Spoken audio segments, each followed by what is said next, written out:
రేపటి దినాన ఒక సేవకుడైనటువంటి నేను తప్పిపోయినా, నేను పాడైపోయినా, నేను విశ్వాసంలో నుంచి తొలగిపోయినా కూడా నన్ను ఏమాత్రం పట్టించుకోకుండా మీ విశ్వాస జీవితం చెక్కు చెదరకుండా ఉండేలా మిమ్మల్ని నేను రెడీ చేయాలి. అది యథార్థవంతుడైనటువంటి సేవకుడు చేయాల్సినటువంటి పని అండి. బైబిల్ దేవుని ఉద్దేశాలు, మనుషుల పట్ల దేవుని ఉద్దేశం మనకు అర్థం కాకపోతే నిలువున మోసం చేసి వచ్చేస్తారు. ఆయన రెండోసారి మళ్ళా 50 మందిని పంపిస్తే అదే విధానంలో ఆ 50 మందిని కూడా కాల్చారు. ఇంకా ఆయన శిష్యుడు ఎలీషా గారి దగ్గరికి వస్తే ఏమనుకుంటారు మీరు? బోధకులంటే దైవజనుడు అంటే ఏమనుకుంటారు మీరు? దైవజనుడు నడుచుకుంటూ పోతుంటే ఎలీషా గారు ఆయన కొంచెం బడదలను చూసేసి కొంతమంది చిన్నపిల్లలు బోడివాడా బోడివాడా బోడివాడా అని హేళన చేశారు. దైవజనుడిని హేళన చేస్తే ఎక్కడ తెలుసా మీకు? ఆయన వెనక్కి తిరిగి ఒక్క శాపం శపిస్తే ఎలుగుబంటిని దింపాడు దేవుడు. ఎలుగుబంటి వచ్చేసి పిల్లలందరినీ చంపి పడేసింది. ఏమనుకుంటున్నారు దైవజనులు అంటే మీరు? ఇవన్నీ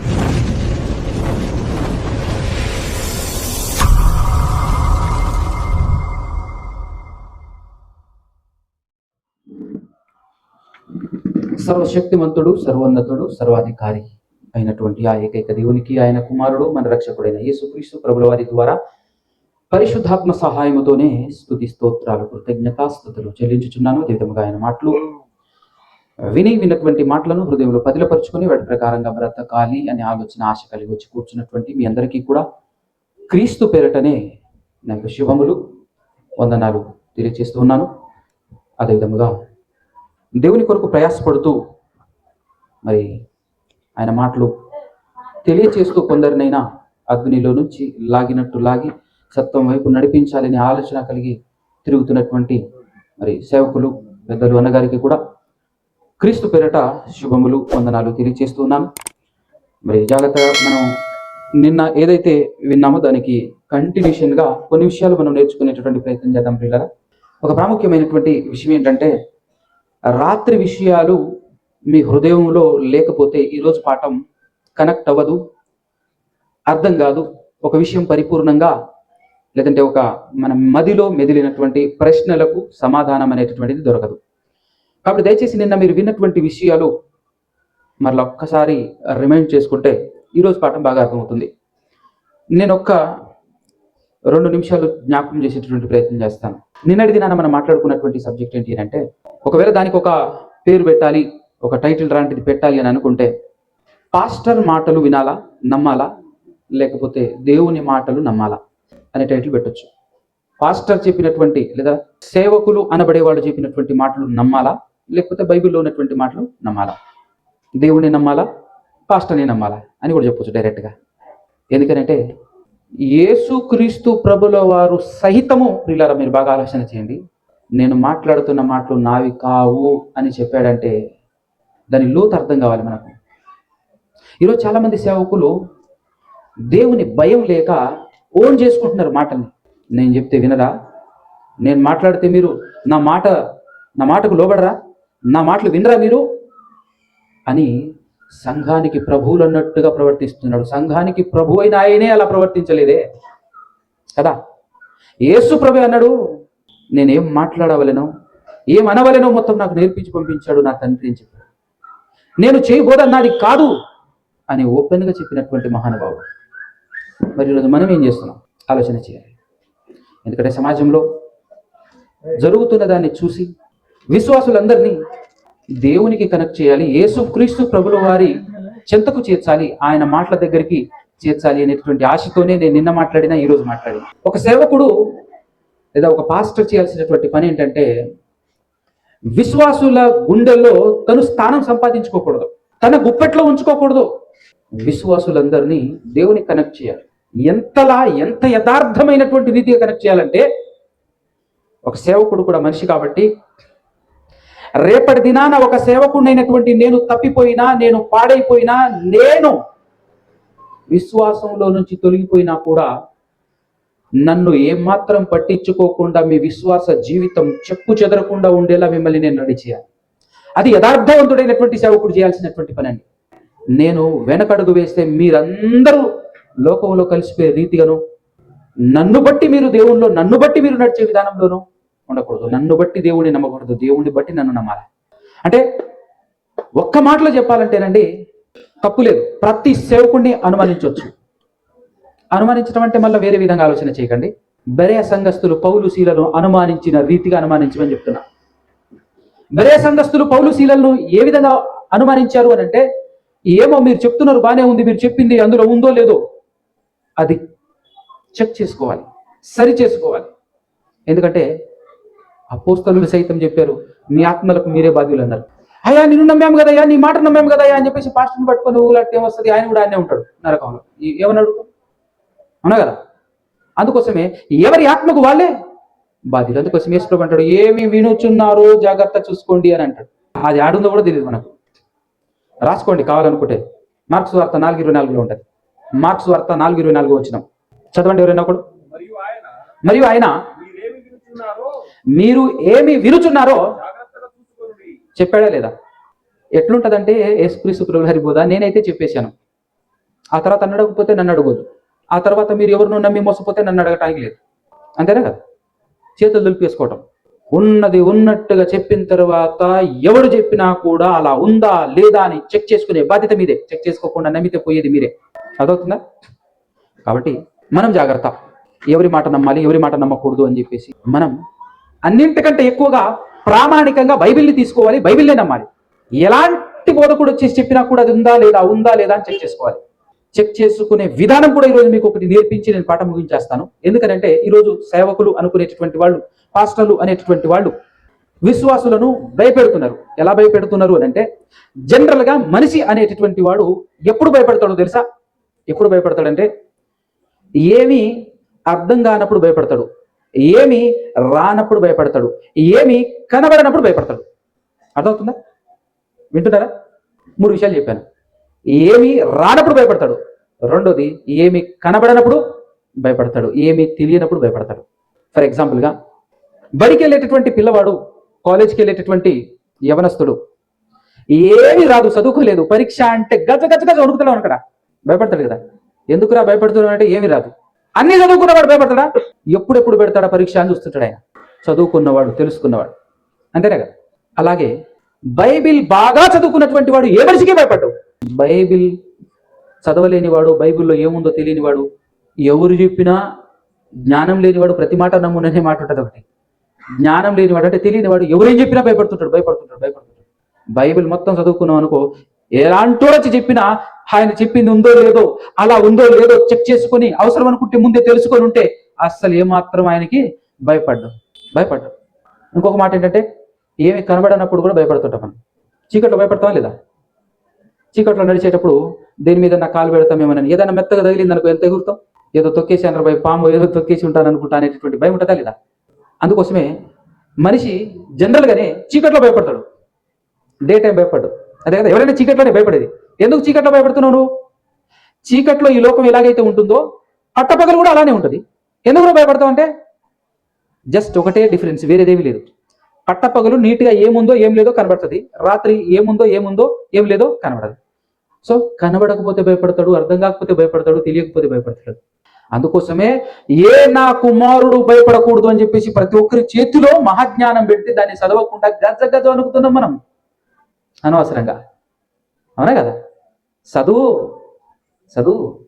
ఇక్కడ ఒక ఇల్లు ఉంది, లోపల తాళం వేసేసి లోపల 2 సింహాలు ఉన్నాయి ఆ గదిలో అని నేను చెప్పాను అనుకో, వెళ్తావు నువ్వు లోపలికి? గజ వణుకుతుంటాం మనం. అందులో ఏమీ లేదని నీకు తెలుసు అనుకో, నా మాట నమ్ముతావు, నమ్మవు, భయపడవు. ఇవన్నీ నొట్టి మాటలు లేరా అని చెప్పేసి ప్రశాంతంగా పోయి వస్తుంటాడు. అదే లోపల ఏముందో తెలుసుకోకుండా తెలియకుండా ఉన్నటువంటి వాడు నా మాట నమ్మేసి ఎంత భయపడుతుంటాడు.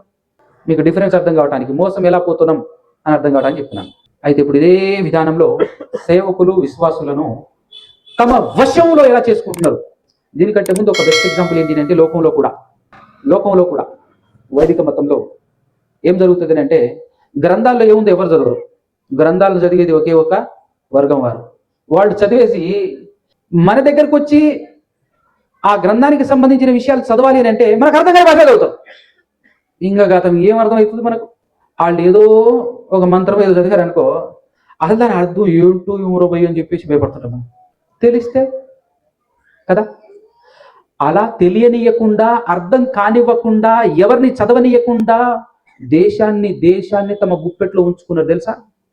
ఈ చరిత్ర తెలియాలి మనకు. అంటే దేశం మొత్తం వాళ్ళ ముందు గజగజ వనకాలి, వాళ్ళ ముందు మోకరించాలి అంటే ఏం చేయాలి? వీళ్ళకి కళ్ళు కప్పాలంతే, చదవనివ్వకుండా తెలియనివ్వకుండా చేయాలి. ఇదే స్టైల్ ఫాలో అవుతున్నారు, ఇదే విధానాన్ని ఫాలో అవుతున్నారు చూడు ఇప్పుడు పాస్టర్లు అనేవాళ్ళు, సేవకులు అనేటటువంటి వాళ్ళు. సో మా ఆశయం ఏంటంటే, దేవుని ఆశ ఏంటంటే అలా ఎవ్వరు బ్రతకకూడదు. ప్రతి నా కుమార్తె, ప్రతి నా కుమారుడు జ్ఞానవంతుడుగా వెలగాలి, భూలోకంలో విజ్ఞానిగా బ్రతకాలి, అన్ని తెలిసిన వాడుగా బ్రతకాలి, పరిపూర్ణుడు అవ్వాలి అనేటువంటి ఆశతో దేవుడు యథార్థవంతులైనటువంటి సేవకుల్ని అక్కడక్కడ నిలబెడుతుంటాడు. కానీ యథార్థవంతులైనటువంటి సేవకుల పరిస్థితి ఎట్లుంటుందని అంటే, పాత నిబంధన గ్రంథంలో చాలా మంది అబద్ధ ప్రవక్తల యొక్క లెక్క ఎక్కువ ఉంటుంది. ఎక్కడైనా పాత నిబంధనలైనా కొత్త నిబంధనలైనా అబద్ధికులదే సంఖ్య ఎక్కువ ఉంటుంది. బైబిల్తో కొంత అవగాహన ఉన్నటువంటి వాళ్లకు అహాబు అనేటటువంటి రాజు గారు తెలుసా మీకు?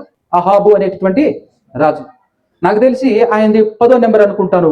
సపరేట్ అయినటువంటి 10 గోత్రికర్తల యొక్క రాజ్యంలో ఆయనది 10వ నెంబరు 7వ నెంబర్ ఉంటుంది. అహాబు అనేటటువంటి రాజు, ఆయన కంటే ఫేమస్ వాళ్ళ ఆవిడ, తన భార్య ఆయన కంటే ఫేమస్ అని చెప్పొచ్చు. తెలుసా ఆవిడ పేరు? యెజబెలు. అయితేనండి ఆయన కాలంలో ఆయన బాగా పాపాలు చేసి ఉంటాడు, ఆయనకు మూడి ఉంటుంది, చివరిలో ఆయన చచ్చిపోతాడు అనేటటువంటి సమయంలో చాలా మంది ప్రవక్తలు, దగ్గర 400 మంది ప్రవక్తలండి, 400 మంది ప్రవక్తల్ని పిలిపించి అడుగుతాడు. ఎవరు? అహాబు రాజు గారు. వినాలి జాగ్రత్తగా. 400 మంది అందరూ మత ప్రవక్తలే. వాళ్ళని పిలిపించి, నేను సిరియా దేశం మీదకి యుద్ధానికి వెళ్ళాలి అని అనుకుంటున్నాను, గెలిచి వస్తానా రానా, మీరు ప్రవక్తలు కదా చెప్పండి అని అడుగుతాడు. 400 మంది ప్రవక్తలందరూ ముక్త కంఠంతో ఏమైనా మాట్లాడతారు తెలుసా? అయ్యా నీకు తిరుగులేదు, పోండి, మీరు వెళ్తే పక్కా గెలుచుకొని వస్తారని చెప్పేసి 400 మంది ప్రవక్తలు చెప్పబట్టే. ఇప్పుడు ఈయనతో పాటు యుద్ధానికి వెళ్ళేటటువంటి వ్యక్తి, ఇతనితో పాటు ఇంకొక రాజు ఉంటాడు, ఆయన నెంబర్ 1 రాజు అని చెప్పొచ్చు. ఆయన యూదా దేశానికి రాజు, ఆయన పేరు యెహోషాపాతు గారు. వింటున్నారా? ఎంతో కొంత బైబిల్ అవగాహన లేదనుకో, ఏం చెప్తున్నాడో ఏమో, యెహోషాపాత్ అట, అహాబు రాజు అట, ఎవరండి వాళ్ళు అన్నట్టు ఉంటుంది మనకు బైబిల్ అవగాహన అనేది లేకపోతే. అందుకోసమే నేను నిన్నటి దినాన్ని కూడా చెప్పాను, ఇప్పుడు కూడా చెప్తున్నాను, దయచేసి మీకు దండం పెడతా, బైబిల్ చదవండి డైలీ.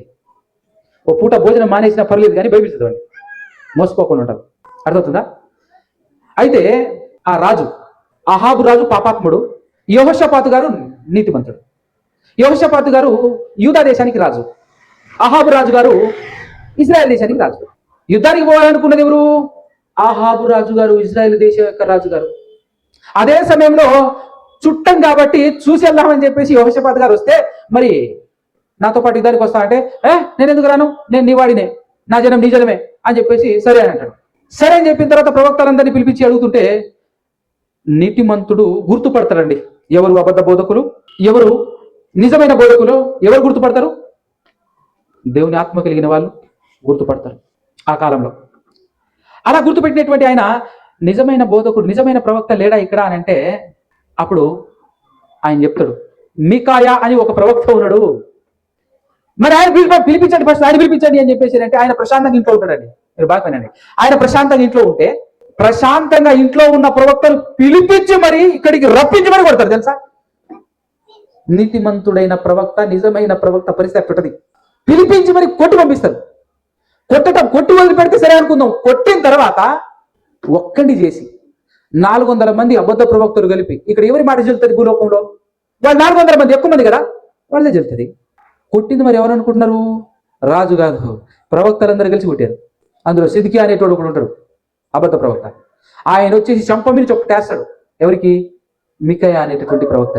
నాకు ఆ సీన్ జరిగినప్పుడు ఏమనిపించిందంటే, ప్రశాంతంగా ఇంట్లో ఉండే పాప ఆయన, ఎవర్రా పిలవమన్నది మిమ్మల్ని అనిపించింది. అనవసరంగా ఆయన పిలిపించి మరి కొడుతున్నారు. ఎందుకు కొడుతున్నారు అని అంటే, వీళ్ళందరూ ఒక రకంగా చెప్తుంటే ఆయన ఇంకో రకంగా చెప్తున్నాడు. మరి నిజం చెప్పాలి కదా. నిజం ఎప్పుడు ఎలా ఉంటుంది? జనాలకు వేరుగానే ఉంటుంది. నిజం ఎప్పుడు చేదుగానే ఉంటుంది. నిజం నిప్పు లాంటిది అని ఉట్టినే అనలేదు కదా, కాలుతుంది అది. ఆయన మాట్లాడేసరికి వీళ్ళందరూ కాలింది. కాలటంతోనే ఆగకుండా ఏం చేశారు? కొట్టేశారు. కొట్టడం మాత్రమే కాకుండా రాజు అంటాడు, ఇతన్ని జైలు వేసేసేయండి, చెరసాల్లో వేసేసి క్లేశన్న పానములతో పోషించండి అని అంటాడు. క్లేశన్న పానం అంటే ఏంటంటే, చేదైనటువంటి కూరలు, పాసిపోయిన బువ్వ పెట్టి పోషించండి ఇతన్ని, మేము తిరిగి వచ్చేంత వరకు. తిరిగి అయినా రాత్రికి పోయి మళ్ళీ తెల్లారు వస్తారేంటి? యుద్ధం అసలే నెలల పాటు జరగాలని. నిజం మాట్లాడేటటువంటి బోధకుల పరిస్థితి ఆ కాలంలోనైనా ఈ కాలంలోనైనా అలా ఉంటుంది అని చెప్తున్నాను. అర్థమవుతుందా మీకు? అయితే ఇదంతా కూడా మీకు ఇంట్రడక్షనే, పరిచయం, మీకు అసలు అర్థం కావాలి మ్యాటర్ అని చెప్పి చెప్పడానికి.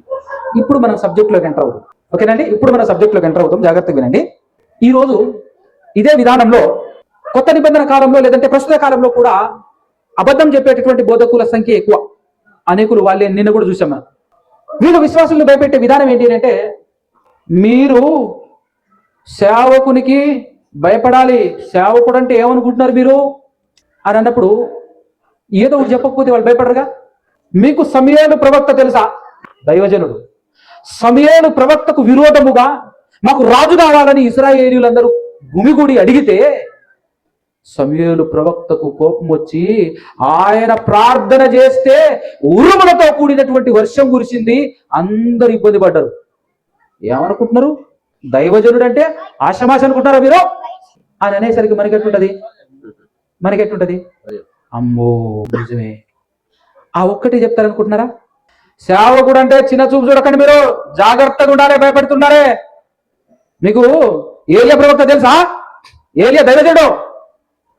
ఏలియా దైవజనుడు ఒక చోట ఉంటే అహాబు రాజు గారి కుమారుడు అహాబు రాజు చచ్చిపోయిన తర్వాత అహజ్య రాజయ్యి తప్పు చేసింది, పాపం చేసింది కాకుండా దేవుణ్ణి వదిలిపెట్టి వేరే బయలుజెబీలు దగ్గరికి వెళ్ళేసి విచారణ చేయమని పంపిస్తే మధ్యలో ఏలియా గారు కలిసి, ఇదిగో మంచం ఎక్కిన మీ రాజుగారు మంచం దిగకుండా మంచం మీద చచ్చిపోతాడని చెప్పేసి మధ్యలో కలగజేసుకొని, అంటే దేవుడు చెప్పాడని చెప్పేసి మధ్యలో ఎంటర్ అయిపోయి ఆ రాజుగారు పంపిస్తున్నటువంటి దూతలకు ఎదురుపడి వెళ్ళి చెప్పండి అని చెప్పేసి అంటే రిటర్న్ వెళ్ళి చెప్పేస్తారు. ఎవరు?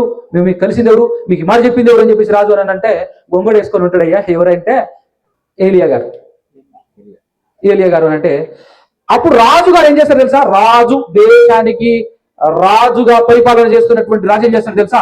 వినాలి. రాజు ఏం చేస్తాడు తెలుసా?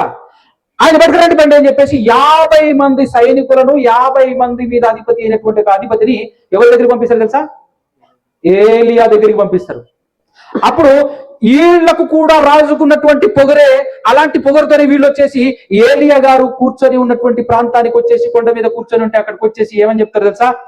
ఏలియా గారు, రాజుగారు ఆజ్ఞాపించారు, రాజుగారు మిమ్మల్ని రమ్మంటున్నారు అని చెప్తారు వీళ్ళు. ప్రవక్త గారు, రాజుగారు పిలుస్తున్నారు రండి అని గట్టిగా మాట్లాడేసరికి అప్పుడు ఏలియా గారు ఏమంటారు తెలుసా? నిజంగా మీరన్నట్టు నేను ప్రవక్తనే అయితే, నేను దైవజనుడనే అయితే ఆకాశములో నుండి అగ్ని దిగి మిమ్మల్ని అందరినీ కాల్చివేయునుగాక అంటాడు. కష్టం దెబ్బకు దిగుతుంది పైనుంచి, ఆకాశం నుంచి అగ్ని దిగి 50 మంది సైనికులు 50 మందికి అధిపతి భస్మం అయిపోతారు, కాలిపోతారు. ఏమనుకుంటున్నాడు దైవజనులు అంటే? ఏమనుకుంటున్నాడు దైవజనులు అంటే? చూసారా ఏం జరిగిందో అని అన్నప్పుడు మనం ఏం చెప్తాం? మనకు తెలియదు వెనక ముందు. మనం బైబిల్ చదవం కదా, అమ్మ బాబురే నిజమే, దైవజనులు అంటే అమ్మ నిజమే కదా అనుకుంటున్నాం. ఆ ఏలియా అంటోడే మా అయ్య గారు అనుకుని మనం భయపడుతుంటాం. ఆయన రెండోసారి మళ్ళీ 50 మందిని పంపిస్తే అదే విధానంలో ఆ 50 మందిని కూడా కాల్చారు. ఇంకా ఆయన శిష్యుడు ఏలీషా గారి దగ్గరికి వస్తే ఏమనుకుంటున్నారు మీరు? బోధకులు అంటే దైవజనుడు అంటే ఏమనుకుంటారు మీరు? దైవజనుడు నడుచుకుంటూ పోతుంటే ఎలీషా గారు ఆయన కొంచెం బడతలను చూసేసి కొంతమంది చిన్నపిల్లలు బోడివాడా బోడివాడా బోడివాడా అని హేళన చేశారు. దైవజనుడిని హేళన చేస్తే ఎక్కడ తెలుసా మీకు? ఆయన వెనక్కి తిరిగి ఒక్క శాపం శపిస్తే ఎలుగుబంటిని దింపాడు దేవుడు. ఎలుగుబంటి వచ్చేసి పిల్లలందరినీ చంపి పడేసింది. ఏమనుకుంటున్నారు దైవజనులు అంటే మీరు? ఇవన్నీ చెప్పారనుకో మనకు ప్యాక్ అయిపోదు ఉంటది ఇక. ఎందుకంటే మనకు బైబిల్ తెలియదు కదా. పాత నిబంధన కాలం వేరు, కొత్త నిబంధన కాలం వేరు అనేటువంటి విషయాలు మనకు తెలియదు కదా. మనం చదవం కదా. ఆశతో, ఆకలితో, ఆసక్తితో బైబిల్ చదివితే దేవుని ఉద్దేశం నీ గుండెల్లో సూటిగా కనబడుతుంది. ఆకలితో చదవాలి బైబిల్. నేను తండ్రి నీ ఉద్దేశం నాకు కావాలి. దేవుడు పక్షపాత్య? అడుగు ప్రతి వానికి ఇస్తానని చెప్పాడే కదా. అడుగు, ఆశతో ఆసక్తితో అడుగు అనగానే మళ్ళా మనం ఏమడుగుతాం తెలుసా?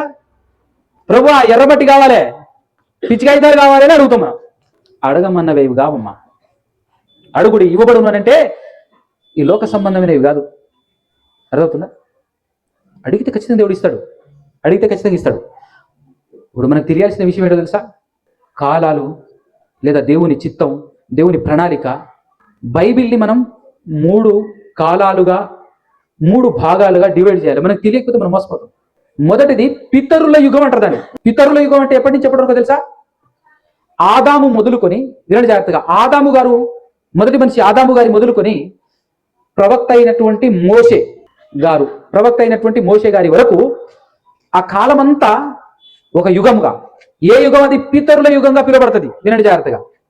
మోషే గారి నుంచి మొదలుకొనండి యేసుక్రీస్తు ప్రభుల వారి కాలం అని చెప్పొచ్చు, లేదంటే బాప్తిస్మం ఇచ్చి యోహాను గారి కాలం అని కూడా చెప్పొచ్చు. బాప్తిస్మం ఇచ్చి యోహాను గారి కాలం వరకు దీన్ని ధర్మశాస్త్ర కాలం అంటారు. ఏ కాలము? ధర్మశాస్త్ర కాలం అంటారు. యేసుక్రీస్తు ప్రభుల వారి దగ్గర నుంచి నేటి వరకు ఉన్నటువంటి దీన్ని ఏమంటారు తెలుసా? కృపాకాలము అనొచ్చు, కొత్త నిబంధన కాలము అనొచ్చు. ఎన్ని భాగాలు? 3 భాగాలుగా విభజించుకొని బైబిల్ చదివితే అద్భుతంగా బైబిల్ అర్థమవుతుంది. దేవుని ఉద్దేశం మన మనసుకు ఎక్కుతుంది. దేవుని ఉద్దేశం.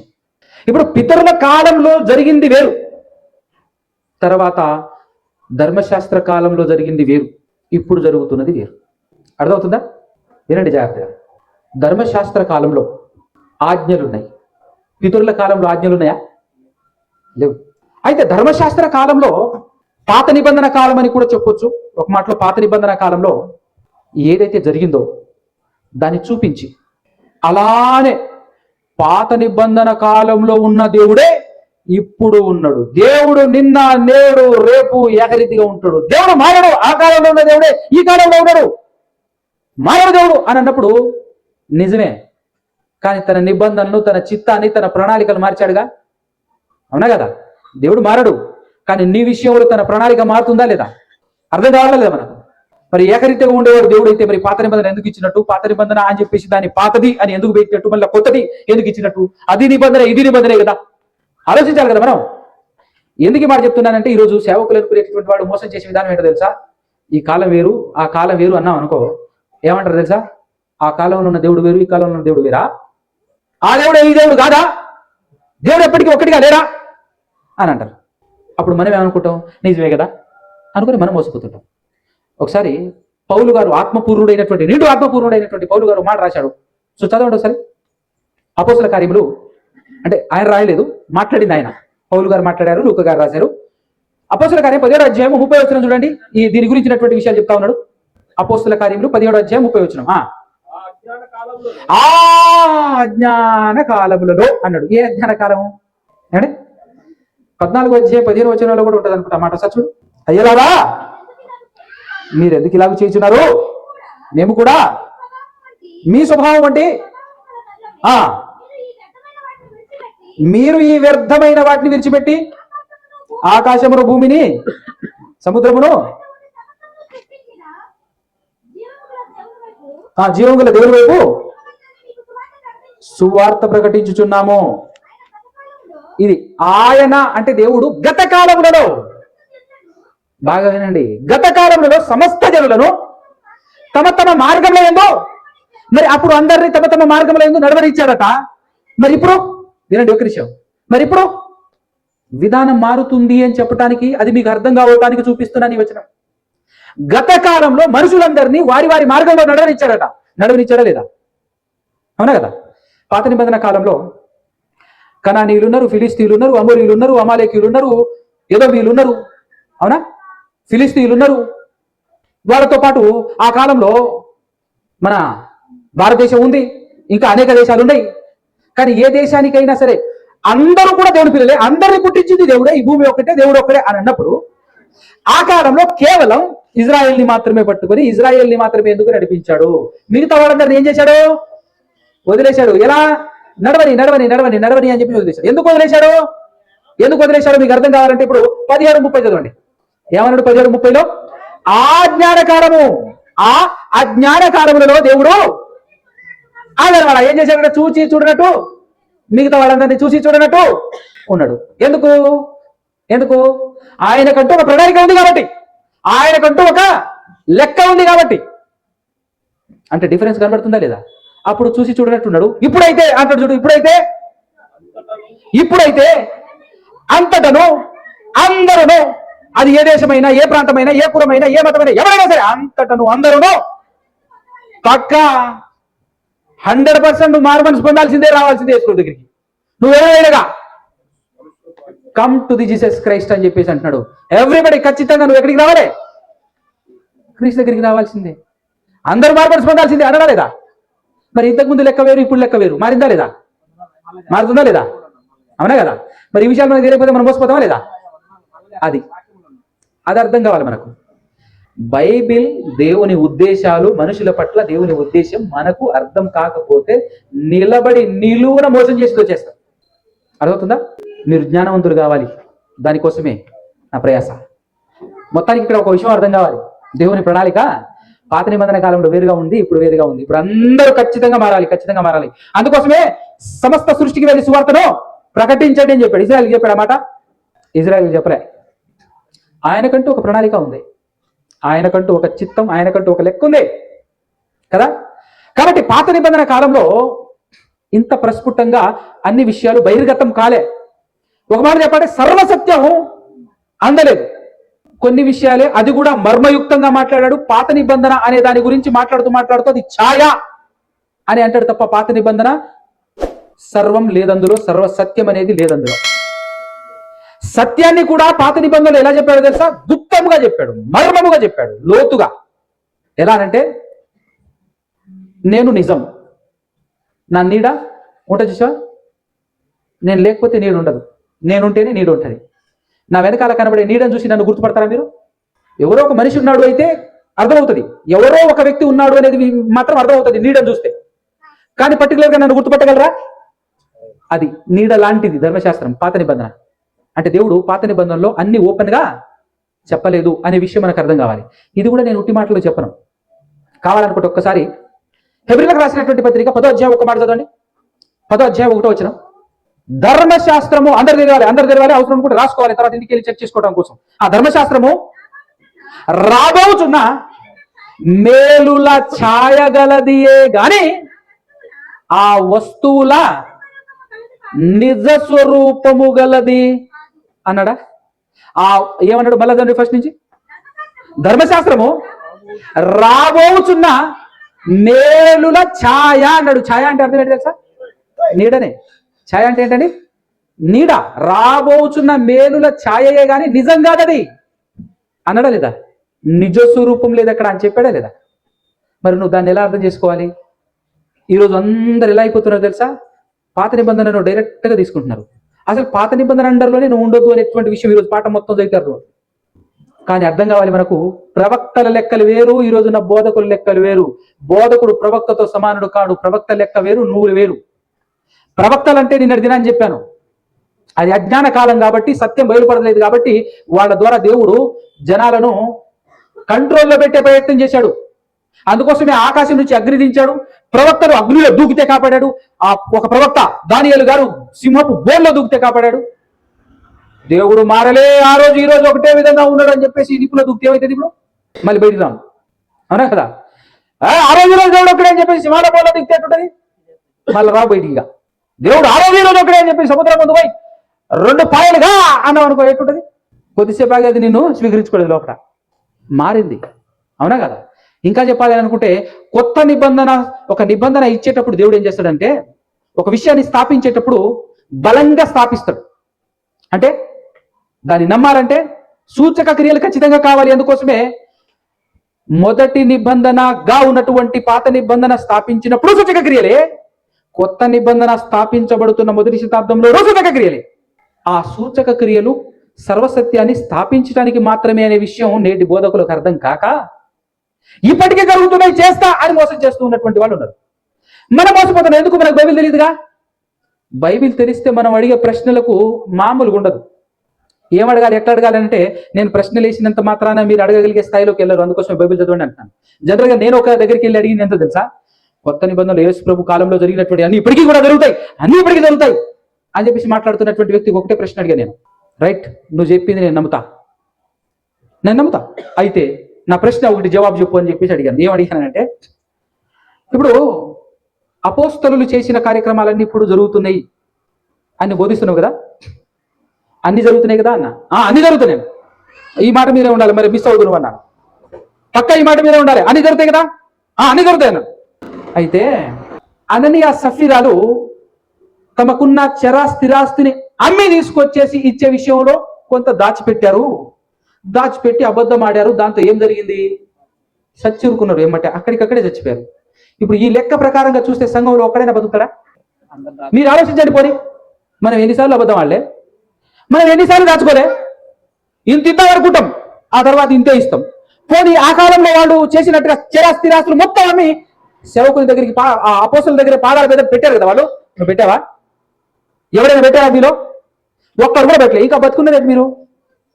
ఈ లెక్క ప్రకారంగా సావాలి కదా మీరందరూ.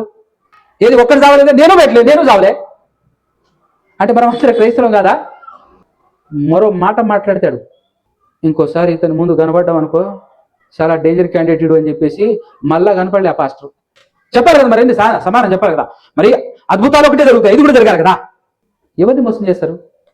అందుకోసమే దేవుని ప్రణాళిక, దేవుని లెక్కలు ఎందుకు చేయించాడు. ఇప్పుడు ధర్మశాస్త్రంలో పాత నిబంధన కాలంలో కూడా పాత నిబంధన స్థాపించేటప్పుడు మోషే గారి ద్వారా ఎన్ని అద్భుతాలు చేయించాడు విడిపించడానికి. ఆ తర్వాత అవన్నీ జరిగినాయా? అప్పుడు జరిగిందా? తర్వాత జరిగిందా? మళ్ళీ ఇంకోసారి రెండోసారి సముద్రం చీలిందా? ఏమండి, ఆలోచించాలి కదా మనం. కొంచెం మీరు ఆలోచన చేయండి అని చెప్తున్నాను. ఇంకా ఎన్ని మార్పులు జరిగాయి అని అంటే కొత్త నిబంధనకు పాత నిబంధనకు. పాత నిబంధనలో వచ్చేసి ఎన్నో ఆచారాలు ఉన్నాయి. ఇప్పుడు ఆ రోజున్న దేవుడే ఈ రోజు ఉన్నాడు అనే వాళ్ళకి ఏమన్నా తెలుసా? పదా ఎట్ను కొత్త పడాలి చర్చిలో పసకపడగా చేద్దాం పదా అనాలే, అంతే కదా. ఉదయం నైవేద్యం, మధ్యాహ్నం నైవేద్యం, సాయంత్రం నైవేద్యం అని చెప్పేసి ఉదయం 4 పొట్టేలు, మధ్యాహ్నం 4 పొట్టేలు, సాయంత్రం 4 పొట్టేలు ప్రతిరోజు వచ్చేది. ఎక్కడ? దేవాలయంలో, ప్రత్యక్ష గుడారంలో. పద ఇప్పుడు కూడా వద్దాం పదా, ఆ దేవుడు ఈ దేవుడు కూడా దేవుడు మారలేదు కదా, పొట్టేలు కొద్దాం పదా అని చెప్పేశాను. కష్టంతో చెత్తడా? మారాయా? లెక్కలు మారాయా లేదా? అది గమనించండి, గుర్తించండి. అది నేను అడుగుతున్నాను, అవునా కదా. కాబట్టి ప్రియులారా, మనకు అర్థం కావాలి. ఇంకొక విషయం ఏంటి అని అంటే, ప్రస్తుత కాలంలో క్రీస్తు శకములో కొత్త నిబంధన కాలంలో ప్రవక్త అనేవాడే ఉండకూడదు. ఎవరైనా ప్రవక్త అని చెప్పాడు అనుకో, వాడు ఏంటో ఇప్పుడు బైబిల్లో చూపిస్తాను. నేను దర్శనం వచ్చింది అని అన్నాడు అనుకో, వాడు ఏంటో ఇప్పుడు బైబిల్లో చూపిస్తాను. మీరు చదవండి, నేను చదవను, మీ చేతినే చదివిస్తాను.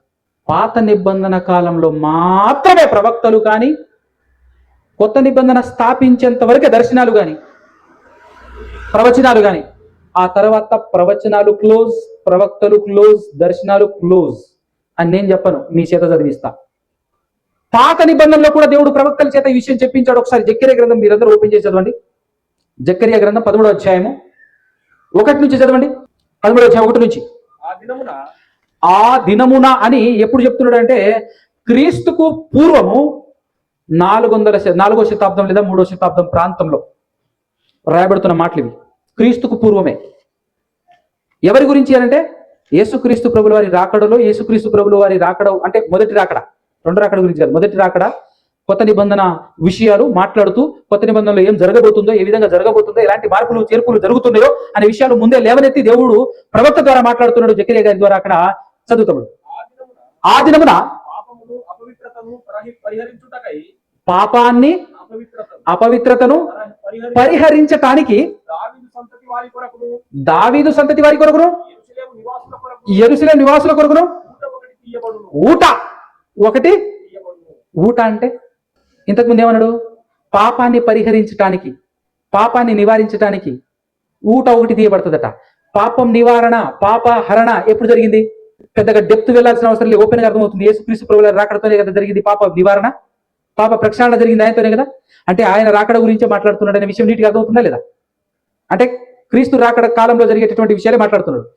పాప హరణ జరగటానికి, పాప నివారణ జరగటానికి ఒక ఊటను తీయబడుతుందట. ఊట అంటే ఏంటి? ఊట అంటే ఏంటండి? అయిపోదు, కరగదు, అయిపోదు, ఊరుతనే ఉంటది. దాన్నే జీవజలం అంటారు. ఏంటది? ఊట. ఎప్పుడు ఆగదు, ఎండిపోదు, జీవం ఊరుతూనే ఉంటది అనమాట. జీవజలం దేనికి సంబంధించిన విషయం ఇది? జీవానికి సంబంధించిన విషయం. ఎవరా జీవం అంటే? యేసుప్రభే. యేసుప్రభు గురించే మాట్లాడుతున్నాడు. అంటే ఊట ఒకటి తీయబడుతుంది, చిగురు అని కూడా మాట్లాడేది ఎవరి గురించి? యేసుప్రభు గురించే. ఊట యేసుప్రభే, వేరెవరో కాదు. ఇంకా అంటే యేసుక్రీస్తు ప్రభువు వారు వస్తాడు, ఊట ఒకటి తీయబడుతుంది. దేని కొరకు? పాప నివారణ కొరకు అని చెప్తున్నట్టు ఎవరి గురించో కాదు, అది యేసుప్రభు గురించి అనే విషయం అర్థమవుతుంది. కంటిన్యూషన్. ఇదే సైన్యములకు అధిపత్యకు యెహోవా వాక్కు. ఆయన వచ్చినప్పుడు ఆ దినమున ఏం జరుగుతుందో చెప్తున్నాడు. రాదు విగ్రహాల పేలిక జ్ఞాపకానికి. అవునా కదా, జరిగిందా లేదా ఇది? వినండి, పాత నిబంధన కాలంలోనండి తన ప్రజలు అనుకునేటటువంటి వాడు మాటి మాటికి విగ్రహాల జోలికి వెళ్ళేది, మాటి మాటికి హోంటి విగ్రహాల దగ్గరికి వెళ్ళిపోయేది అనమాట. కానీ ఇప్పుడు క్రైస్తవుడైన వాడు, క్రీస్తు దగ్గరికి వచ్చిన వాడు విగ్రహాల జోలికి వెళ్తున్నాడా? మారిందా లేదా? రూపు మార్చేసాడా లేదా? అర్థమవుతుందా? Continue sir. ఈ ప్రసంగం ఇంట్రెస్ట్తో వింటే మీ బతుకు మారిపోద్ది, మీ జీవితం అద్భుతంగా ఉంటుంది. కాన్సన్ట్రేషన్తో వినండి, ఏం మాట్లాడుతున్నాడో రాసుకోండి, చెక్ చేసుకోండి ఇంటికి వెళ్ళిన తర్వాత. వేటిని? విగ్రహంలో. రైట్. మరియు ప్రవక్తలను, హలో మన పాయింటే, ప్రవక్తలను అపవిత్రాత్మను దేశంలో లేకుండా చేసేస్తాను. ఎవరెవరిని? మరి ముఖ్యంగా మనకి ఇక్కడ ఎవరు కావాలి? ప్రవక్తలే లేకుండా చేస్తా అంటున్నాడా లేదా? అది గుర్తుపెట్టుకోండి. యేసు ప్రభు వచ్చిన తర్వాత, ఆ కాలం గతించిన తర్వాత, కొత్త నిబంధన స్థాపింపబడిన తర్వాత ఇక ప్రవక్త లేని వాళ్ళు ఉండరు. ఇంకా కంటిన్యూషన్. చేతులు. నెక్స్ట్, ఎవడైనను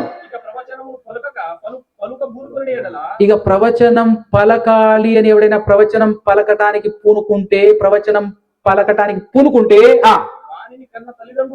వాని కన్న తల్లిదండ్రులే నువ్వు యెహోవా నామమున అబద్ధం పలుకుచున్నావే, నువ్వు బ్రతకటానికి అర్హుడు కాదని చెప్పాలట తల్లిదండ్రులే. వాడు ప్రవచనము పలుకగా కన్న తల్లిదండ్రులు ఏం చేస్తారట? పొలుచుదురు. ఇంకా ఆ దినమున తాము పలికిన ప్రవచనములను బట్టి, తమకు కలిగిన దర్శనములను బట్టి ప్రవక్తలు ఏం చేయాలట? ప్రవక్తలు నిన్నటి దినాలు చూసావా లేదా? యేసు ప్రభు స్వయంగా ఏమన్నాడు? యేసు ప్రభు దగ్గరికి వచ్చేసరట 2 రకాల తీర్పు దినానా, ప్రభు నీ నామమున ప్రవచింపలేదా, నీ నామమున దయ్యాలు నిలగొట్టలేదా అంటారట. ఎవర్రా మీరు అంటాడు యేసు ప్రభు. నువ్వు ఎవరో నాకు తెలియదు అని చెప్పి యేసు ప్రభు అంటానని చెప్పి అన్నాడా లేదా? కనెక్ట్ అవుతుందా లేదా? అవునా కదా? ఇక ప్రవచనాలు పలకకూడదు. ఇంకా సిగ్గుపడి మోసపుచ్చుకోకూడదని అంటే ఏసం వేసుకోవటం మానేస్తారని చెప్తున్నాడు. మానేసి ఏం చెప్తారట? ఏం చెప్పాలట? వాడు ఏమనాలట? ఇప్పుడు అందరు ఏమనాలట? నేను ప్రవక్తను గాను. కనెక్ట్ అవుతుందా? బాల్యముననే నన్ను కొనిన ఒకని యొద్ద సేద్యపు పని చేయువాడనై ఉన్నాను అని చెప్పాలట. ఏమని చెప్పాలట? ఇక నేను ప్రవక్త అని అనకూడదట. ఇప్పుడు కొత్త నిబంధన కాలంలో ఏమనాలట? నేను జత పని వాడను, సేద్యపు పని చేయువాడను. ఎవరికి? నన్ను కొన్నాడు ఆయన. ఇప్పుడు మనల్ని కొన్నది ఎవరు చెప్పు? యేసు ప్రభు. ఏమిచ్చి కొన్నాడు? తన రక్తం ఇచ్చి కొన్నాడు. అవునా కదా? ఇదే డైలాగ్, నేను ప్రవక్త అనే మాట మాట్లాడకుండా ఇదే డైలాగ్ పౌలు గారు మాట్లాడుతుంటాడు. 1 కొరింథీయులకు రాసినటువంటి పత్రిక 3వ అధ్యాయం ఒక్కసారి ఓపెన్ చేసేసి ఒక వచనం చదవండి. 8-9 వచనాలండి. డైరెక్ట్ 9 చదివినా పని అయిపోద్ది. మేము దేవుని జత పని వారమై ఉన్నాము, మీరు దేవుని వ్యవసాయములు దేవుని గృహమునై అన్నాడా? అంటే ఇప్పుడు అందరు ఏమనాలి? అనాలి. అంతే తప్ప నేను ప్రవక్తనేని అనకూడదు అనేటటువంటి విషయం క్లియర్గా అర్థమవుతుందా లేదా? దీనితోనే క్లియర్ అని చెప్పను నేను, ఇంకా చాలా వచనాలు చూపిస్తా. మత్తయి గారు ఆత్మపూర్ణుడే కదా, ఆత్మపూర్ణుడైన మత్తయి గారు రాశారు. దాంతో పాటు పలికింది యేసు ప్రభు. ఏమని పలికాడు? మత్తయి సువార్త 11వ అధ్యాయం ఓపెన్ చేసి 11వ అధ్యాయము 13వ వచనం. మత్తయి సువార్త 11వ అధ్యాయము 13వ వచనం రాసుకోండి. యోహాను అంటే ఏ యోహాను గురించి మాట్లాడుతున్నాడు? పైనుంచి సందర్భం చూస్తే బాప్తిస్మ ఇచ్చే యోహాను గారి గురించి మాట్లాడుతున్నాడు. ఇంతకు బాప్తిస్మ ఇచ్చే యోహాను గారు ఎంత వయసులో చచ్చిపోయాడు తెలుసా మీకు? ఏ వయసులో చచ్చిపోయాడండి తెలుసా ఎవరికైనా? 30వ ఏట. ఆయన చావటంతోనే యేసు ప్రభు సువార్త ఆరంభమైంది. యేసుక్రీస్తు ప్రభు గారు 3.5 సంవత్సరాలు ప్రకటించాడు. యేసుక్రీస్తు ప్రభు గారి కంటే 6 నెలలే పెద్దోడు. ఎవరు? బాప్తిస్మ ఇచ్చే యోహాను గారు. తెలుసా? ఈ అవగాహన మనకు ఉండాలి. ఓకే, ఇక్కడ ఏమంటున్నాడు? యోహాను కాలము వరకు ప్రవక్తలందరూ ప్రవచించుచు వచ్చిరి, ధర్మశాస్త్రము సహా. అంటే ధర్మశాస్త్రము కూడా, అది అంటే ధర్మశాస్త్రం కూడా ఎప్పటి వరకు పనిచేసింది? యోహాను గారి కాలం వరకే. ప్రవక్తలు కూడా ఎప్పటి వరకు ప్రవచించారు? ఎప్పటి వరకు మాట్లాడారు? యోహాను గారి కాలం వరకే ఉందా లేదా నీట్గా. ఇంకా చూడాలంటే లూకాసు వార్త 16:16 చదవండి. లూకాసు వార్త 16:16 యోహాను కాలము వరకు అన్నాడు. మళ్ళీ అక్కడ ఏమన్నాడు? వరకు ధర్మశాస్త్రమును ప్రవక్తలను ఉండిరి అంటే అర్థం ఏంటి? ఆ తర్వాత అనేగా లేరనేగా. అదవుతుందా మీకు? ప్రవక్తలు అనేవారు ఏ కాలం వరకు ఉన్నారు? ఈ మాట విని కొంతమంది ప్రశ్నించారు నన్ను. ఏమన్నా తెలుసా? బ్రదర్, యోహాను గారు చచ్చిపోయిన తర్వాత మరి కొత్త నిబంధన అపోస్తుల కార్యములో కొంతమంది ఆగబు అనేటటువంటి ప్రవక్త కనబడతాడు కదా అని అంటారు. అలా అడిగింది ఎవరో తెలుసా? సేవకుడే. గది కూడా అర్థం కాకపోతే ఇంకెందుకు చెప్పు సేవకుడుగా ఉండడం అనిపించింది నాకు. యోహాను కాలం అంటే ఏంటి? ఆయన చచ్చిపోయిన తర్వాత ఆయన కాలం ఆగిందా? ఆయన చచ్చిపోయింది యవ్వన కాలంలో 30 సంవత్సరాల్లో. ఒకవేళ ఆయన బతికుంటే ఎన్ని సంవత్సరాలు బతకాలి? అవునా కదా? అర్థం కావాలి కదా. యోహాను కాలం అంటే ఏంటి? అర్థమైందా? మీకైనా అర్థమైందా పోయి? అంటే మొదటి శతాబ్దపు కాలము. జనరల్ ఆయుష్ ఎంత? ఇప్పుడైతే ఇంకా 80-70 తగ్గింది, కానీ ఆ కాలంలో అయితే 100 సంవత్సరాలు దాకా బతికాలి కదా. అంటే ఆయన కాలం అంటే ఆయన పరిపూర్ణ కాలం అని చూసుకోవాలి మనం. ఆయన ముందే చచ్చిపోయాడు. అవునా కదా?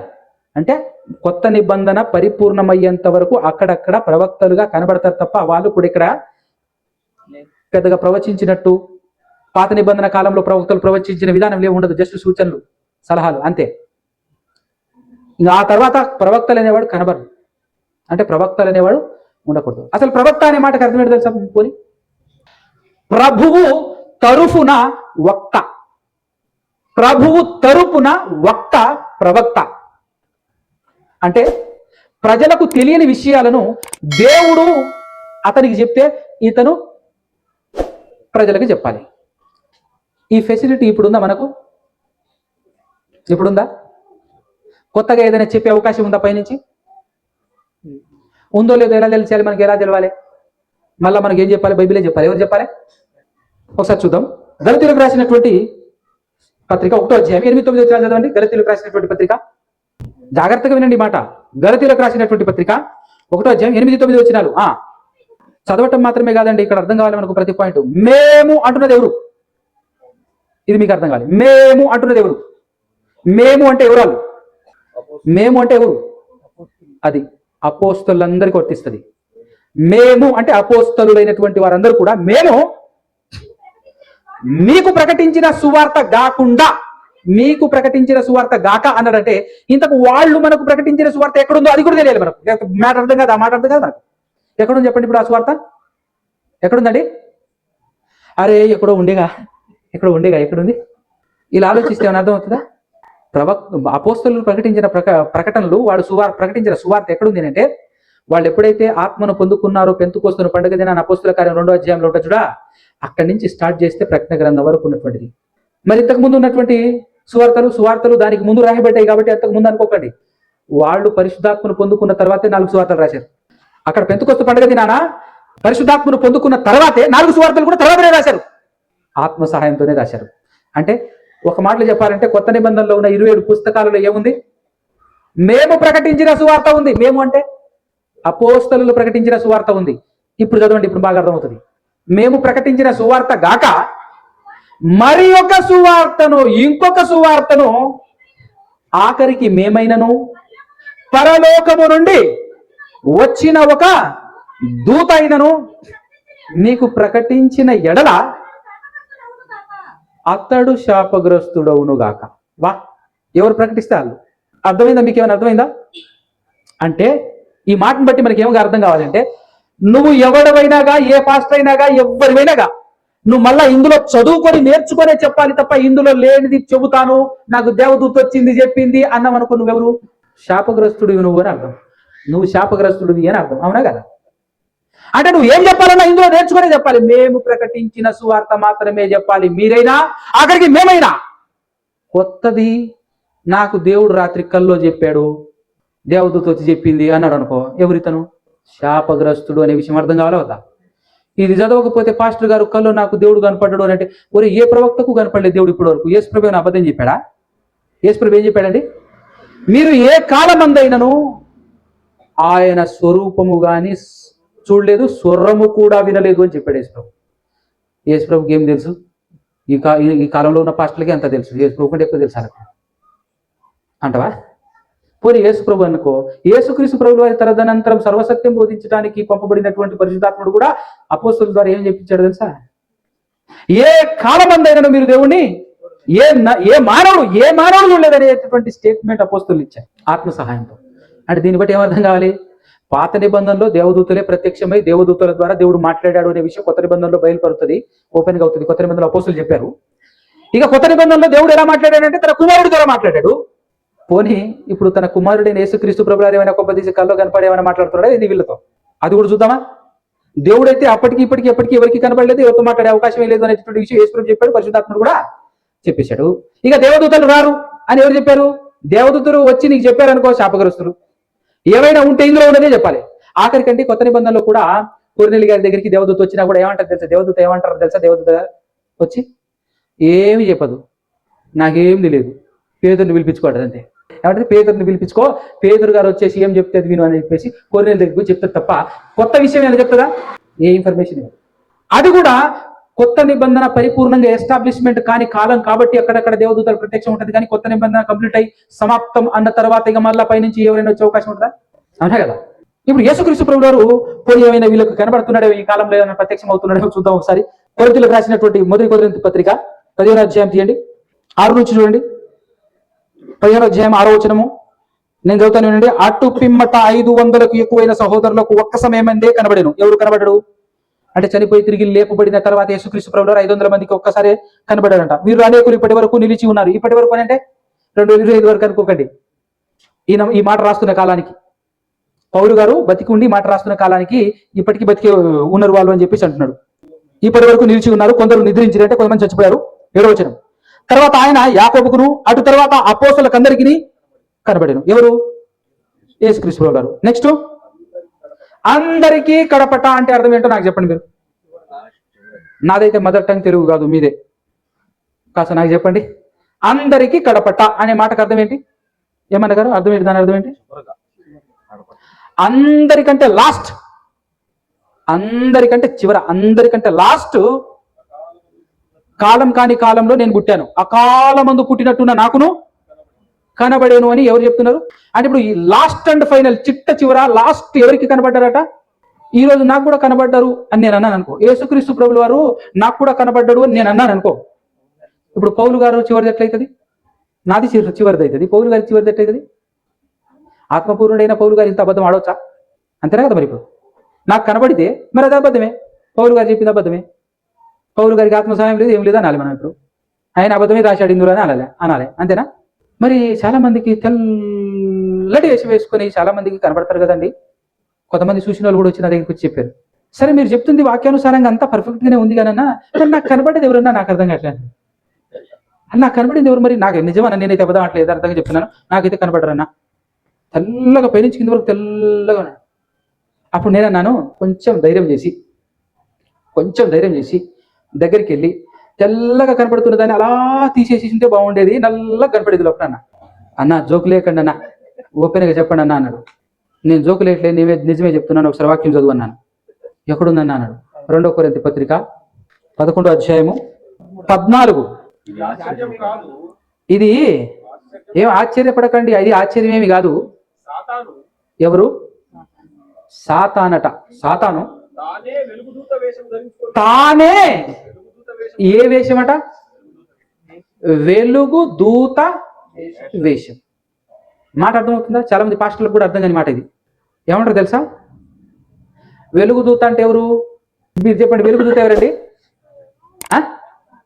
వామ్మో వామ్మో వామ్మో, కష్టమే.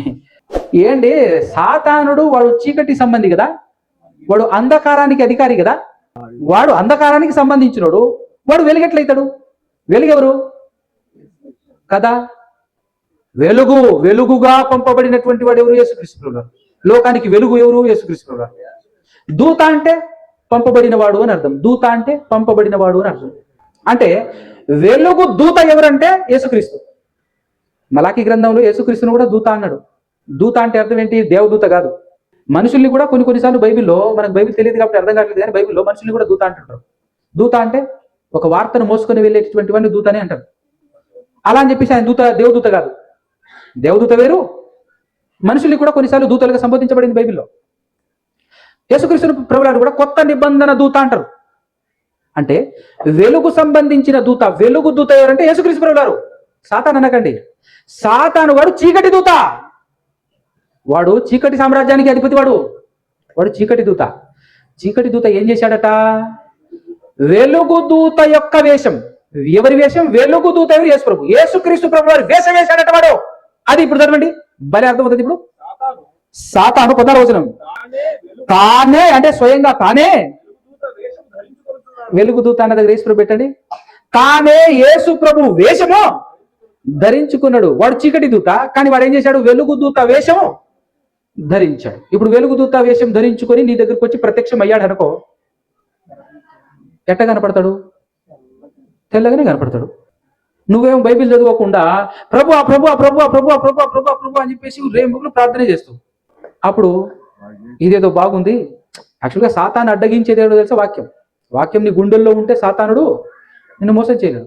కానీ వాక్యాన్ని గుండెల్లో తీసుకోకుండా 24 గంటలు ప్రార్థన చేసావనుకో, అంటే మళ్ళీ అపార్థం చేసుకోకండి, అంటే ఈయన ప్రార్థన చేయొద్దు అంటున్నాడు అని అనుకోకండి. ప్రార్థన వాక్యం ఎలాంటిదో తెలుసా? చాలా మంది అంటుంటారు 2 కళ్ళ లాంటివని. కాదు. ఒక కన్ను పోయినా ఇంకొక కన్నుతో చూసి బతకొచ్చు. మనం బతకొచ్చా లేదా? కాబట్టి 2 కళ్ళతో పోల్చకూడదు.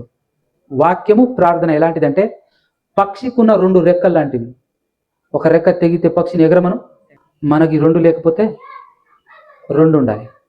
కొంతమంది ఏం చేస్తారంటే ప్రార్థన పక్కన పెట్టి వాక్యం వాక్యం అనుకుంటూ వెళ్తారు. కొంతమంది ఏం చేస్తారు? ఎక్కువ మంది ఏం చేస్తారు తెలుసా? వాక్యాన్ని పక్కన పెట్టి ప్రార్థనే ఏమన్నా జరిగింది ప్రార్థన అంటే అప్పుడు వస్తాడు ఈడు నా భక్తుడే అని వాడికి అర్థమై వాడు ప్రత్యక్షమై భక్త ఏమి కావాలేను అంటాడు. అబ్బా ప్రత్యక్షమైనవా ప్రభువా అంటాడు. కథ ఎందుకు? ఇప్పుడు ప్రత్యక్షమైతే వాడు శాపగ్రస్తుడే అని బైబిల్ చెప్పిందా లేదా? వీడు ఆల్రెడీ శాపగ్రస్తుడే. వాడికి కొత్తది ఏమి రాదు.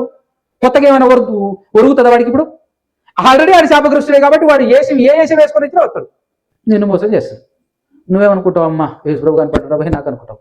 బైబిల్ తప్పు అవుతుంది. అప్పుడు కనబడుతున్నది వాస్తవమే, కానీ కనపడుతుంది యేసు ప్రభు కాదు.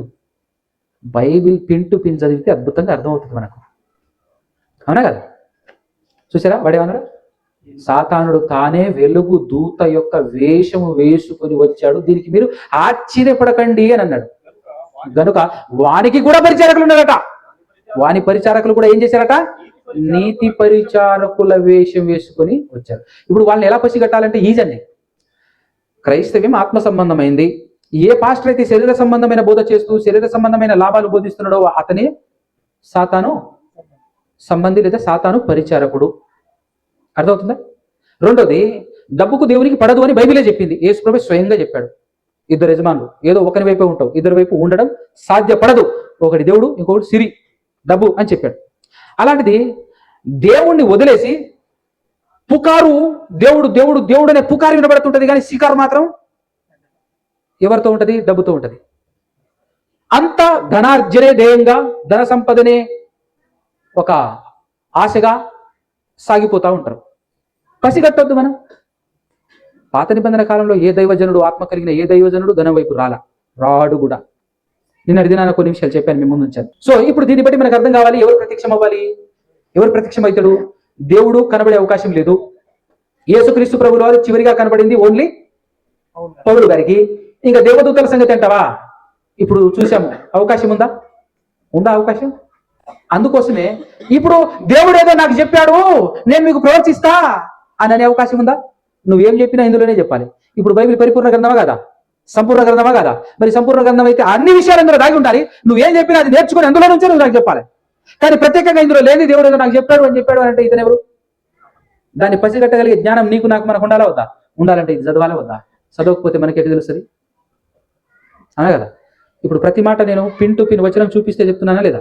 నా సొంత మాట ఏమైనా చెప్తున్నాను? అర్థమవుతుందా? ఇప్పుడు ప్రవక్తలు, దర్శనాలు అవకాశం ఉందా?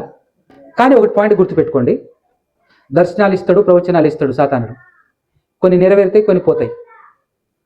నెరవేరిన వారిని బట్టి సాగకూడదు. ఎందుకు ఈ మాట అంటున్నాను తెలుసా?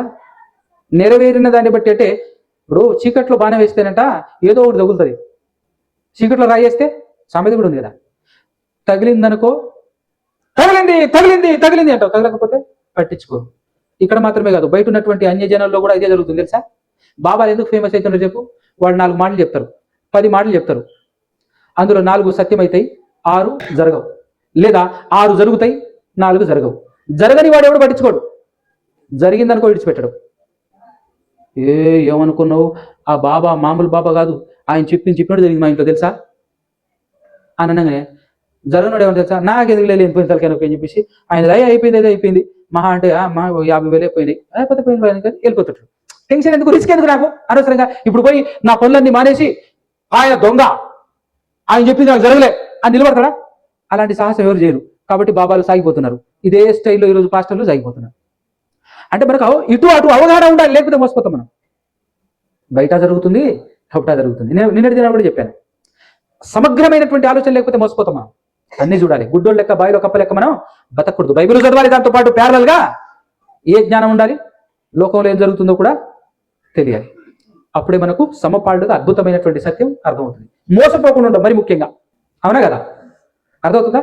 అయితే ఫైనల్ పాయింట్ ఏంటంటే, ఇప్పుడు కొత్త నిబంధన లెక్క వేరు, పాత నిబంధన లెక్క వేరు. పాత నిబంధనను చూపించి పాత నిబంధన ప్రకారంగా ఫాలో అయ్యి పాత నిబంధన, ఈరోజు చాలా మంది 90% చర్చిల్లో కొత్త నిబంధన ఎవరు బోధించట్లే, మొత్తం పాత నిబంధన లెక్కల్లోనే వెళ్ళిపోతున్నారు. అలా అయితేనే జనాలు భయపడతారు. కానీ ఈరోజు పాత నిబంధన ఫాలో అవుతున్నటువంటి వాళ్ళ బతుకు ఎంత భయంకరంగా ఉందో, ఉండబోతుందో కొన్ని మాటలు చూపించి నేను పాఠం ముగించేస్తాను. ఒక్కసారి గలతీలకు రాసినటువంటి పత్రిక 3వ అధ్యాయం 24వ వచనం అందరూ తెరిచి చూడాలి, రాసుకునే వాళ్ళు రాసుకోండి. కాబట్టి మనము బాగా వినండి, విశ్వాస మూలముగా ఏమని తీర్చబడినట్లు, నీతిమంతులుగా తీర్చబడినట్లు. మీకు అర్థమవుతుందన్నమాట. మనము విశ్వాస మూలముగా నీతిమంతులుగా తీర్చబడాలి. మనం అందుకోసమే కదా వచ్చింది, విశ్వాస మూలముగా నీతిమంతులముగా తీర్చబడినట్లు. ఎవరి యొద్దకు? ఎక్కడికి? క్రీస్తు నొద్దకు మనలను నడిపించుటకు అని మాట్లాడుతున్నాడు ఎవరు? పౌలు గారు. మనలను అంటే మనం తీసుకోకూడదు ఇక్కడ. మనలను అనగానే మనం కాదు అక్కడ. ఎవరు? ధర్మశాస్త్రం కింద ఉన్నటువంటి వాడు ఇశ్రాయేలుతో మాట్లాడుతున్నాడు. ఈ రేంజ్ లో బైబిల్ అర్థం కాకపోతే, ఈ రేంజ్ లో చదవకపోతే ఏం అర్థమవుతుంది? ప్రతిదీ ఇది నాకే అని అనుకోకూడదు. సందర్భం ముఖ్యంగా అర్థం కావాలి. ధర్మశాస్త్రం అండర్లో ఉన్నది ఎవరు? మనమా? ధర్మశాస్త్రం మనకు సంబంధించిందా? వాళ్ళకి సంబంధించింది. సో వాళ్ళతోనే మాట్లాడుతుండే. ఏమని? మనమందరం విశ్వాస మూలముగా నీతిమంతులముగా తీర్చబడాలి అని అంటే, తీర్చబడటం కోసం క్రీస్తు వద్దకు మనలను నడిపించింది ఎవరు? అబ్బా, క్రీస్తు వద్దకు మనలను నడిపించింది ఎవరు? ధర్మశాస్త్రము. ఆ ధర్మశాస్త్రము మనకు ఎలా పనిచేసింది? బాల శిక్షకుడుగా పనిచేసింది. బాల శిక్షకుడు అంటే ఏంటో తెలుసా అండి? నా చిన్నతనంలో చూశాను పెద్ద బాల శిక్ష, చిన్న బాల శిక్ష అని చెప్పేసి. ఇప్పుడు లేవయి అంటే బేసిక్స్ అనమాట. ప్రైమరీ, చిన్నతనంలో నేర్పించేటటువంటి ప్రైమరీ స్కూల్ టైప్ లో పెద్ద బాల శిక్ష, చిన్న బాల శిక్ష ప్రైమరీ, కాస్త పెద్దగా అవగాహన కొంచెం పైకి వచ్చేసిన తర్వాత పెద్ద బాల శిక్ష. పెద్ద బాల శిక్ష అంటే ఎప్పటికీ అందులో ఉండిపోకూడదు, హైయర్ ఎడ్యుకేషన్ చదవడానికి ఉపయోగపడేటటువంటిది అనమాట అది. అలాగే ఈ ధర్మశాస్త్రం అనేది ఎలా పనిచేసిందంటే బాల శిక్షగా, పెద్ద బాల శిక్ష, చిన్న బాల శిక్ష టైప్ లో పనిచేసి ఎక్కడి వరకు వెళ్ళడానికి నడిపించింది? ఇశ్రాయేలుని క్రీస్తు యొద్దకు నడిపించింది ధర్మశాస్త్రం. క్రీస్తు వచ్చేసిన తర్వాత ధర్మశాస్త్రం ఆగిపోవాలి అక్కడికే. ఎందుకు క్రీస్తు దగ్గరికి నడిపించింది అని అంటే, విశ్వాసము వల్ల నీతిమంతులు మీరు అవ్వాలని, విశ్వాసం వల్ల నీతిమంతులు అవ్వాలని క్రీస్తు దగ్గరికి వచ్చేసింది. ఇంతకు ధర్మశాస్త్రం విశ్వాస సంబంధమైనది కాదా? చెప్పండి ఒకసారి. ధర్మశాస్త్రం ఇప్పుడు ఎన్నో వచ్చిన చదివాం మనం? 24 కదా, అందులో సగం చేసి చదవండి. బుజ్జి చదువుతుంది, ఒక్క నిమిషం చదువు బుజ్జి. ధర్మశాస్త్రము, అబ్బా ఏమన్నాడు? ధర్మశాస్త్రం విశ్వాస సంబంధమైనది కాదు. నేనన్నానా? ధర్మశాస్త్రం విశ్వాస సంబంధమైనది కాదు. నువ్వెవరు? విశ్వాసివి. నీకు ధర్మశాస్త్రంతో పని ఏంది? నాకు అర్థం కాదు. నీకు ధర్మశాస్త్రంతో పని ఏంది? నువ్వు విశ్వాసివి కదా. ధర్మశాస్త్రం చదివితే దేవుని గురించి, దేవుడు ఎలా నడిపించాడు, లేదంటే అవగాహన కోసం, దేవుని యొక్క శక్తి సామర్థ్యాలు తెలవబడటం కోసం చదువు. కానీ దాన్ని నువ్వు ఫాలో అవ్వవు. ఎందుకంటే అది విశ్వాస సంబంధమైనది కాదు ధర్మశాస్త్రం. ఒకవేళ కాదు కూడదు, నేను దాని ప్రకారంగా వెళ్తానంటావా? అయితే ఒక్కసారి రోమిలకు రాసినటువంటి పత్రిక 3వ అధ్యాయం 20వ వచనం చదవండి. 20-21 చదవాలండి. ఎలాగనగా ధర్మశాస్త్ర సంబంధమైన ఏ సంబంధమైన క్రియలు? ధర్మశాస్త్ర సంబంధమైన క్రియల మూలముగా. ఆ మాటను అలా చదవద్దు మీరు. ఎన్నో ఏ ఉంది అక్కడ? ఒకటో ఏ ఉందా, రెండో ఏ ఉందా? మరి రెండో ఏ ఉన్నప్పుడు ఎట్లా చదవాలి? ఏ మనుషులను ఆయన దృష్టికి నీతిమంతుడుగా, ఈ దేని ప్రకారంగా? ధర్మశాస్త్ర క్రియల మూలంగా ఏ మనుషుడునో నీతిమంతుడుగా. ఏం చెప్తుందండి బైబిల్? మనం బైబిల్ ఎందుకు నమ్ముతాం? పాస్టర్ అనే నమ్ముతాం కదా. ధర్మశాస్త్రం వలన పాపం అంటే ఏంటిదో అది మ్యాటర్. ధర్మశాస్త్రం గురించినటువంటి ఉపయోగాలు చెప్తున్నాడు. నేను చెప్పాను అనుకో, నువ్వు అన్ని అబద్ధాలు చెప్తున్నావు అని మీరు అనుమానించినా తప్పలేదు. కానీ చెప్తుంది ఎవరు? నేను ఎక్స్ప్లెనేషన్ చేస్తున్నానా, ఉన్న వచనాలే చదివిస్తున్నానా? కదా. ఇంత చదివించినా మేము వినము, మేము ధర్మశాస్త్రం ప్రకారంగా నేను నీతిమంతులం అవుతాము అని అంటావా? సరే పో, నీకోసం ఒక గిఫ్ట్గా వచనం చదివిస్తాను. గలితీలకు రాసినటువంటి పత్రిక 5వ అధ్యాయం 4వ వచనం నీకోసమే చదువు. గలితీలకు రాసినటువంటి పత్రిక 5వ అధ్యాయం 4వ వచనం చదువుకు, రాసుకోండి ఒకసారి. మీలో ధర్మశాస్త్రము వలన నీతిమంతులుగా తీర్చబడువాడెవడో వాడు క్రీస్తులో నుండి బొత్తిగా అంటే అర్థం ఏంటండి? కొంచెం కూడా లేరట క్రీస్తుల వాళ్ళు అసలు క్రీస్తులోనే లేరట. బొత్తిగా వేరు చేయబడి ఉన్నారు. నెక్స్ట్ మాట, ఆఖరికి కృపలో నుండి కూడా వారు తొలగిపోయి ఉన్నారట. ఆలోచన చేయండి ఒకసారి ఎట్టున్నాయో. అవునా కదా? ఇంత ఉన్నా పరిశుద్ధాత్మ సహాయంతో సర్వసత్యాన్ని ఈ రేంజ్లో అపోస్తలులు బోధించినా పట్టించుకోకుండా ఇంకా ఈ రోజు ఉన్నటువంటి పాస్టర్లందరూ ధర్మశాస్త్రం బోధిస్తున్నారు, ధర్మశాస్త్రమే పాటిస్తా ఉన్నారు చాలా మంది. ఎందుకు? మళ్ళా ధర్మశాస్త్రం ప్రకారంగా దశమ భాగం అంటారు. ఎందుకయ్యా ఇలా అనంటే దానికి ఒక కారణం ఉంది. పాపం వాళ్ళని ఏమంటాం మనం? దానికి ఒక కారణం ఏంటి అంటే అది కూడా ఒకసారి 2వ కొరింథీ పత్రిక 3వ అధ్యాయం 14వ వచనం చదువు. 2వ కొరింథీలకు రాసినటువంటి పత్రిక 3వ అధ్యాయం 14వ వచనం చదవండి. మరియు వారి మనసులు, ఎవరి వారి మనసులు? అదే ఈ సేవకులు, హాస్టల్ అనుకునేటువంటి వారి మనసులు ఏమైపోయిందట? అయిపోయింది, కఠినం అయిపోయింది కనుక నేటి వరకును పాత నిబంధన చదవబడినప్పుడల్లా, అంటే వాళ్ళు పాత నిబంధన చదువుతారు కదా, వాళ్ళు చదివినప్పుడల్లా అది క్రీస్తునందు కొట్టివేయబడేనని వాళ్లకు తేటపరచబడక ఇంకో ఆ ముసుగులోనే ఉన్నారు వాళ్ళు. ఇంకా ఆ ముసుగులోనే ఉన్నారు వాళ్ళు. ఏం చేస్తాం? ఆ ముసుగు ఎప్పుడు తీసివేయబడునో అప్పుడు వాళ్ళు ఎప్పుడైతే క్రీస్తు వైపు తిరుగుతారో అప్పుడు ఆ ముసుగు తీసివేయబడుతుంది. నెక్స్ట్ లైన్ అదే ఉంటుంది, చదవండి.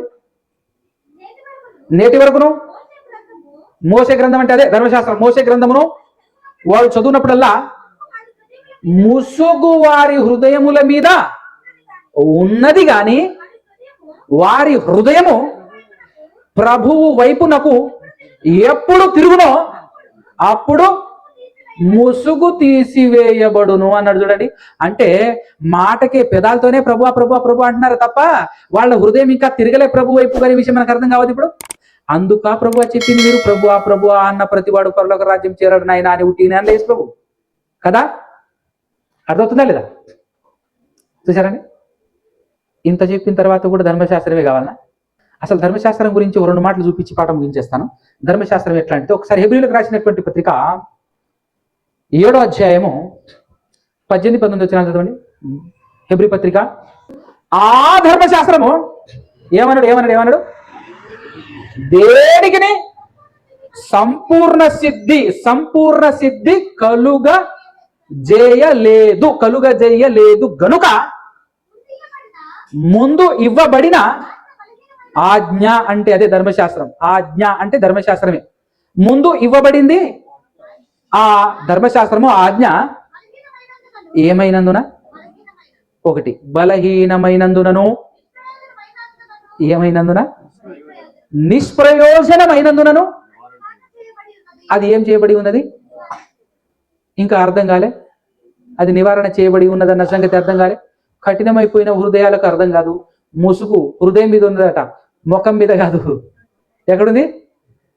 మనమేమో చూస్తాం, ముసుగు లేదు కదండి, బాగానే తిరుగుతున్నారు కదా వాళ్ళు అని అనుకుంటే ముసుగు తలకు మీద, ఈ కళ్ళకు లేవు, హృదయానికి ఉంది. మనోనేత్రాలు గుడ్డితనం. అర్థమవుతుందా? కాబట్టి ముసుగు హృదయం మీద ఉంది, అది నివారణ చేయబడి ఉంది. దానికంటే శ్రేష్టమైన, మరీ శ్రేష్టమైన, అంతకంటే శ్రేష్టమైన నిరీక్షణ అదే కొత్త నిబంధన, ప్రవేశపెట్టబడిన కొత్త నిబంధన క్రీస్తు ద్వారా. దీని ద్వారా మనము ఎక్కడికి చేరుతున్నాము?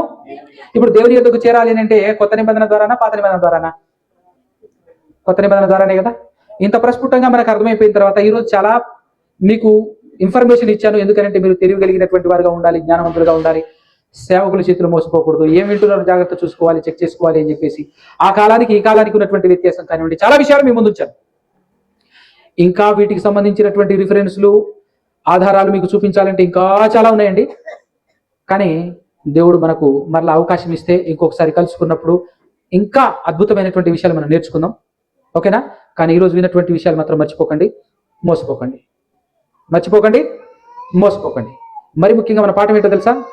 రక్షింపబడాలి, నిత్య జీవానికి వెళ్ళాలి అని క్రీస్తు దగ్గరికి వస్తే యేసు ప్రభువే చెప్తున్నాడు, జాగ్రత్త నాయన పాస్టర్లు మోసం చేస్తారు అని. ఒకసారి 2 సార్లు కాదు, 100 సార్లు చెప్తున్నాడు, జాగ్రత్త, మీరేం వినుచున్నారో జాగ్రత్త చూసుకోండి అని అంటున్నాడు. మనుషుల్ని దయచేసి నమ్మకండి, వాక్యం మీద భరోసా ఉంచండి. ఎందుకంటే నీ ఆత్మలను రక్షించగలిగే శక్తి ఏ పాస్టర్కి లేదు, వాక్యానికి ఉంది. యాకోబు గారు రాస్తా ఉంటారు మాట. ఎవరికి ఉంది? నీ ఆత్మను రక్షించగలిగే శక్తి. ఆఖరికి పాస్టర్ కూడా గతి ఎవరు? వాక్యమే. ఆయన కూడా ఇక్కడికి రావాల్సిందే కదా. అలాంటప్పుడు మనం పాస్టర్ని పట్టుకొని ఊగులాటం ఏమొస్తుంది చెప్పు?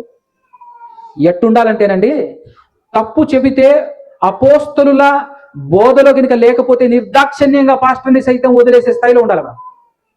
ఎందుకు ఈ మాట చెప్తున్నానంటే, సత్యం కోసం తల్లినైనా తండ్రినైనా అన్నదమ్ములైనా విడిచిపెట్టమని చెప్పాడు. ఎవరు? యేసు. అలాంటప్పుడు పాస్టర్ ఎంత చెప్పండి? పాస్టర్ ఎంత చెప్పండి? తల్లిదండ్రులను విడిచిపెట్టమన్నారు సత్యం కోసం. దాని కొరకు ఒక మాట ఫైనల్గా చూపించి పాఠం ప్రార్థన చేసేస్తాను. 2వ తెస్సలోనికీయులకు రాసినటువంటి పత్రిక 3వ అధ్యాయం 6వ వచనం చదవండి. ఉట్టినే కాదు వదిలిపెట్టేది, పరీక్ష చేయాలి జాగ్రత్తగా. తను అపోస్తల బోధలో ఉన్నాడా లేదా, అపోస్తల బోధలో ఉన్నాడా, పాత నిబంధనలో ఉన్నాడా అని చెక్ చేసుకోవాలి మనం. చదవండి. సహోదరులారా, ఏ వలన? మా అంటే ఎవరు? అపోస్తలులు. మా అంటున్నాడు, నేను అనట్లే, మా అంటున్నాడు. నా అనట్లేదు, మా అంటున్నాడు. మా వలన పొందిన బోధన ప్రకారము కాకుండా, అంటే కొత్త నిబంధన ప్రకారం కాకుండా క్రమము. ఇది కొత్త నిబంధన ప్రకారంగా ఉంటే క్రమము, అలా కాకుండా వేరే ఏ విధంగా ఉన్నా అక్రమము. ఈ పద్ధతి ప్రకారంగా కాకుండా అక్రమముగా నడుచుకొను ప్రతి సహోదరుని నుంచి తొలగిపోవలెనని మన ప్రభు అయిన యేసుక్రీస్తు పేరిట బతిమాలుచున్నాను అని ఉందా? అదేనమాట, ఆజ్ఞాతిక్రమమే పాపము. అంటే అబద్ధం బోధించేవాడి దగ్గర నువ్వు ఉన్నవనుకో, అది కూడా పాపమే. నరకానికి పోయిన తర్వాత ప్రభు చాలా భక్తి చేశాను, గట్టిగానే చేశాను, చాలా ఇచ్చాను, చాలా చేశాను అని అంటే కొంచెం ముందుకెళ్ళి ఆయన కూడా ఉన్నాడు అంటాడు.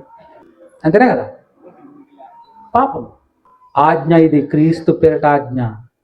మరి ఈయన అపోస్తల బోధ ప్రకారంగా ఉన్నాడో లేదో చెక్ చేసుకోవాలంటే అపోస్తల బోధ నీకు తెలియాలి కదా, నీకు అర్థం కావాలి కదా.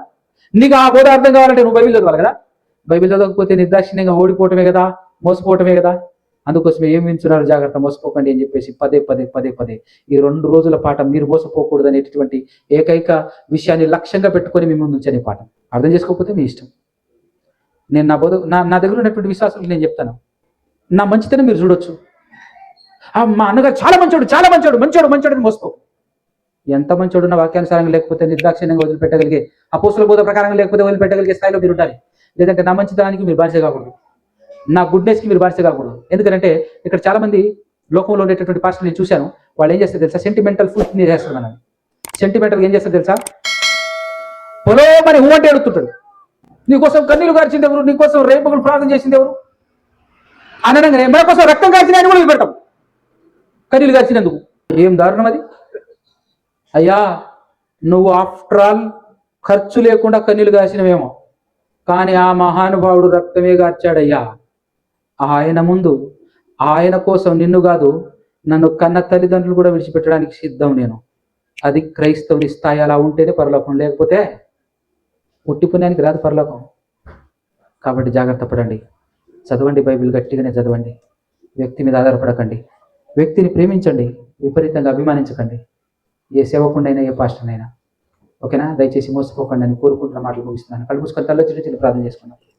పరమ తండ్రి, పరిశుద్ధుడా, పరమందు ఆశీనుడా, సకల కారణపుత్రుడా, అయా తండ్రి.